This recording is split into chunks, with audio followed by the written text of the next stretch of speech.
Voici la pause de la dette en 3 minutes de MNP, un podcast pour des conseils et des idées sur la prise de contrôle de votre monde financier. Présenté par MNP Dette. Les techniques des escrocs deviennent de plus en plus sophistiquées chaque année et leurs stratagèmes sont conçus pour paraître et sembler totalement crédibles. Il peut s'agir d'un faux courriel prétendument envoyé par votre banque, d'un appel se faisant passer pour l'Agence du revenu du Canada ou d'une proposition d'investissement promettant des rendements énormes. Les gens ne tombent pas dans les arnaques parce qu'ils sont naïfs. Les escrocs réussissent parce qu'ils vous prennent au bon moment, utilisent des tactiques de pression et jouent sur des émotions comme la peur ou l'urgence. La bonne nouvelle, c'est qu'une fois que vous savez à quoi faire attention, il devient beaucoup plus facile de vous protéger. L'un des types de fraude les plus courants est l'arnaque par usurpation d'identité. Elle se présente généralement sous forme d'appels téléphoniques prétendant provenir de l'ARC, de la police, de votre banque ou même du support technique. Les fraudeurs insistent souvent en affirmant que vous devez de l'argent ou que votre compte est en danger et que vous devez agir immédiatement. Les véritables organismes ne demandent pas de paiement immédiat, ne menacent pas d'arrestation et ne réclament pas de carte cadeau ou de crypto-monnaie. Si quelque chose vous semble suspect, raccrochez et appelez directement l'organisme en utilisant un numéro figurant sur son site officiel. Une autre arnaque majeure à surveiller est l'hameçonnage. Il s'agit d'emails ou de messages textes qui cherchent à vous faire cliquer sur un lien ou ouvrir une pièce jointe.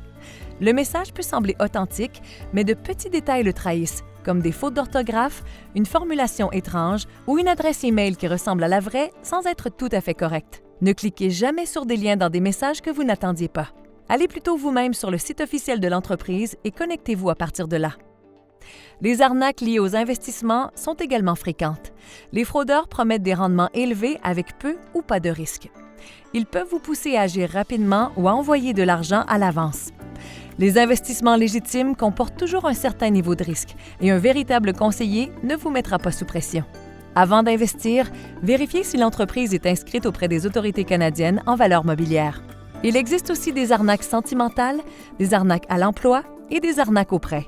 Les signes sont généralement les mêmes. Tout va trop vite, l'offre semble trop belle pour être vraie, ou l'on vous demande d'envoyer de l'argent ou de partager des renseignements personnels. Si vous pensez avoir été ciblé, cessez toute communication avec l'escroc, signalez l'incident au Centre antifraude du Canada et contactez immédiatement votre banque. Changez vos mots de passe et surveillez vos comptes pour détecter toute activité inhabituelle. Rester en sécurité commence par des habitudes simples. Utilisez l'authentification multifacteur pour vos comptes, vérifiez régulièrement vos relevés bancaires et vos rapports de crédit, limitez ce que vous partagez en ligne et parlez de la sensibilisation aux arnaques avec vos amis et votre famille.